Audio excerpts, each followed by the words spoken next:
انا عايز اسال سؤال واحد بس، 5 بيضات ايه اللي ب 40 جنيه؟ لا، والعلاج هيزيد 50% خلال ال3 شهور الجايين. الله يرحمك يا اخويا، ربنا رحمك من العيشه اللي احنا عايشينها دي.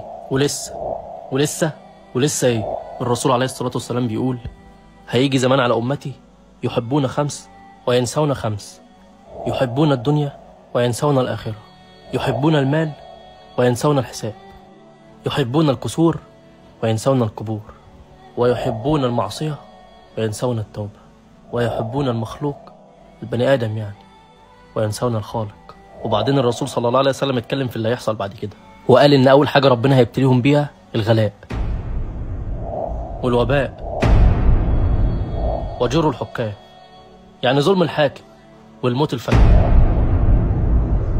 طب وايه الحل؟ الرجوع لربنا.